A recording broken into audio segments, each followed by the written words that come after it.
Already మనకి వరద ప్రభావిత ప్రాంతాల్లో మన సెంట్రల్ కాన్స్టిట్యున్సీ నియోజకవర్గానికి చెందిన ఈ విజయవాడ సిటీలో 16 డివిజన్లకు వచ్చిన ఈ వరద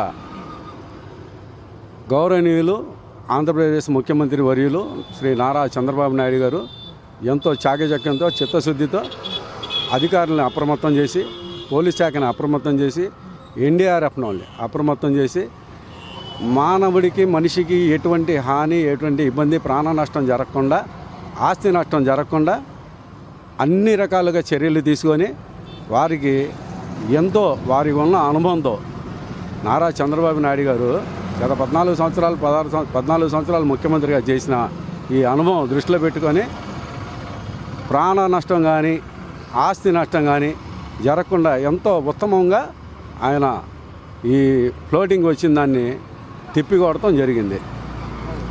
అలాగే ఈ ముంపైన ప్రాంతాల్లో ఎక్కువ శాతం లాస్ట్ వరకు మునిగిపోయింది ఎవరిదంటే ఇటు పాత రాజీనగర్ సింగనగర్ వైపు నుంచి అజిత్ సింగనగర్, అలాగే కృష్ణా హోటల్ సెంటరు, పాత రాజీనగరు, కొత్త రాజీనగరు, ఎల్ఐజీ, ఎంఐజీ, రాధానగరు, కండ్రిక ఈ ముంపైన ప్రాంతాల్లో ఆఖరికి ఇలా ఉంటే నీటిపారుదల శాఖ మంత్రి గారు వచ్చి ఇమీడియట్లీగా దాన్ని వాటర్ వెళ్ళలేని పరిస్థితి ఉంటే రోడ్డు పక్కనే రోడ్డు మధ్యలో ఉన్న డివైడర్లు కూడా పగలగొట్టి కండ్రిక నుంచి నున్న వెళ్ళే మెయిన్ రోడ్లో కూడా శుభ్రంగా గోతులు తీపిచ్చి 13 గండిలు కొట్టించి ఆ వాటర్ మొత్తాన్ని ఇంక్లూడ్ చేయించిన కనుక నారా చంద్రబాబు నాయుడు గారిది, అలాగే మంత్రివర్యులతో కూడా చెప్తున్నాను.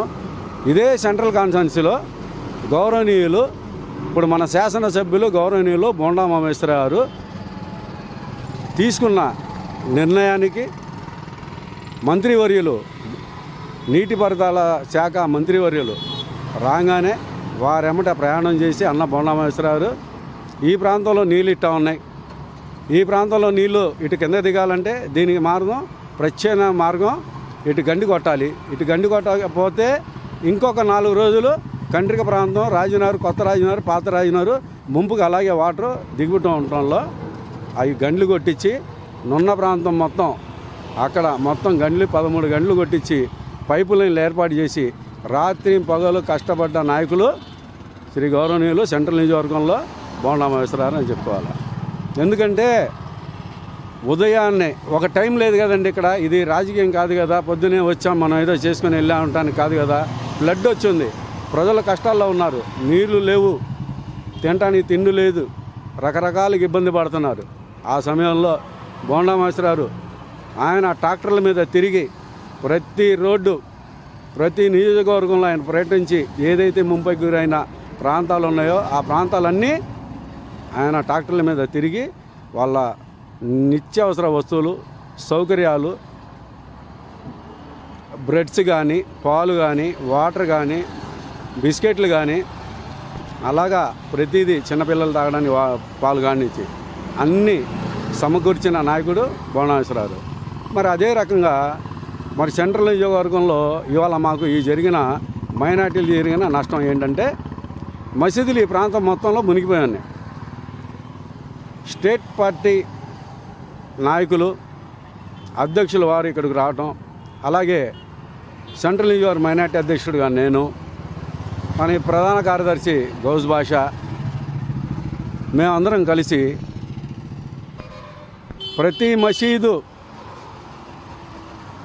క్లీన్ చేయడం జరిగింది. ఇవాళ ఈ భాగంలో కండ్రికలో ఉన్న చిట్ట చివరి ప్రాంతం ఏదైనా ఉందంటే 3 శ్మశాన వాటికలు, ఒకటి హిందువులది, ఒకటి క్రైస్తవులది, చిట్ట చివరి భాగంలో నిలిచిపోయింది మైనార్టీలది, ముస్లిం సోదరులది. దాన్ని లోపల నీళ్ళు ఫ్లడ్ అలా ఆగిపోయి ఉన్నాయి 10-15 రోజుల నుంచి. ఈ లోపల మళ్ళీ చెదురుమదురు వర్షాలు పడటంలో రేపో ఎల్లుండో ఎండిపోద్దులే అనుకొని చెప్పి కమిటీ మెంబర్లుగా అలా పక్కన పెట్టి రేపు ఎల్లుండి చూద్దామని చెప్పి ఆలోచనతో ఉన్నాం. ఈ నీళ్ళు వెళ్ళే పరిస్థితి కనిపించకపోతే మరి మన శాసనసభ్యులు గౌరవనీయులు శ్రీ బోండా ఉమామహేశ్వర గారి దగ్గరికి వెళ్ళి కమిటీ మెంబర్లుగా ఈ కబ్రస్థాన్ అధ్యక్షుడిగా నేను వెళ్ళి ఆయనకి అనే ఇలాగా లోపల వాటర్ నిలిచిపోయి ఉన్నాయి, దీనికి మనం మోటార్ పెట్టి బయటికి ఈ వాటర్ని ఛేదిస్తే కానీ ఆ వాటర్ వెళ్ళే పరిస్థితి కనిపించలేదంటే ఎమ్మటే సార్ మున్సిపాలిటీ గురునాథం గారికి ఫోన్ చేసి ముందు ఎమ్మటే అక్కడ వాటర్ ఉన్నాయి అది తీపిచ్చేయండి అని చెప్తే మేము ఉట్టిని ఇక్కడికి రావటం, ఇవాళ ఆ కార్యక్రమం జరగటం. చూడండి ఓ పక్కన కనిపిస్తున్నాయి, ఈ చెట్లతో నిండిపోయి ఉంది. ఇదిగోండి ఆ ప్రాంతం ఇప్పుడే చీకటి పడటంలో మనకు కనిపించలేదు. ఈ లెఫ్ట్ సైడ్లో ఉన్నది మొత్తం ఆ వాటర్ అండి. పాపం ఇప్పుడు దాకా వాళ్ళు వచ్చి మున్సిపాలిటీ వర్కర్స్ 4-6 వచ్చారు. వాళ్ళు వచ్చి అన్నీ లోపలికి వెళ్ళి క్లీన్ చేయడం జరిగింది. దీన్ని పరిశుద్ధం చేయాలన్నా ఇది పరిస్థితి అని చెప్పి మైనార్టీగా అధ్యక్షుడిగా నేను మాట్లాడతాం. అలాగే మా ప్రధాన కార్యదర్శి గౌస్ గారు ఇద్దరం కలిసి వెళ్ళి మాట్లాడి దాన్ని ఒక కొలికి తీసుకురావటం. గౌరవనీయులు శాసనసభ్యులు బోండా ఉమామహేశ్వరరావు గారు దీన్ని తక్షణం శుద్ధిపరచండి. రేపొద్దున మిషన్ ద్వారా లోపల ఉన్న చెట్లు చేమ చెత్త చెదారం బాటిల్స్ మొత్తం యుద్ధ ప్రాతిపదికనతో రేపు ఎమ్మటే దాన్ని లైన్లో పెట్టండి అని చెప్పి మాకు ఆదేశాలు జారీ చేయడం జరిగింది. దాంట్లో భాగంగా ఇవాళ ఈ కార్యక్రమం. మరి ఇవాళ 2019 కాడి నుంచి 2024 దాకా ఇదే నూరే చమన్ డెవలప్మెంట్ ఖబరస్థాన్ సొసైటీగా ఈ పేరు ఉందండి. ఈ పేరు మీద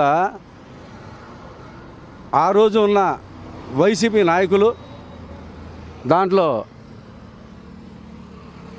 ఎవరి పేరు అది సుబానీ గారు, అజ్మత్ పాషా, వైసీపీ నాయకులు చొరవ లేదు, కమిటీకి ఎటువంటి పని చేయలేదు, ఖబరస్థాన్ని ఎలా ఉందో అలాగే పెట్టారు.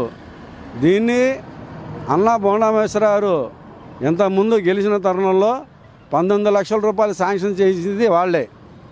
మరి ఏ చిత్తశుద్ధి లేకుండా 2019 కాడి నుంచి 2024 దాకా మరి మీ శాసనసభ్యులు విష్ణువర్ధన్ గారు ఉన్నారు, వారితో చెప్పి కనీసం పని చేయించడం కూడా చేతకాని అసమర్థతలు మీరు. ఇవాళ మా బోండా ఉమామహేశ్వరరావు గారు ఎమ్మటే స్పందించి దాన్ని రేపు చూడండి అందాల బృందావనంగా తీర్చిదిద్దే కార్యక్రమం ఇక్కడ ప్రవేశపెడతాం. ఈరోజు మొదలు ప్రతి కార్యక్రమం కూడా అన్న బోండా ఉమామహేశ్వరరావు ఆదేశాల మేరకే అన్ని రేపు చూడండి అందాల బృందావనంగా తీర్చిదిద్దే కార్యక్రమం ఇక్కడ ప్రవేశపెడతాం. ఈరోజు మొదలు ప్రతి కార్యక్రమం కూడా అన్న బోండా ఉమామహేశ్వరరావు ఆదేశాల మేరకే ప్రతి అధికారిని టచ్ చేసి వారి ఆదేశాలతో ఇక్కడ పనులన్నీ శుభ్రంగా జరుగుతాయని చెప్పి తెలియజేస్తున్నాను.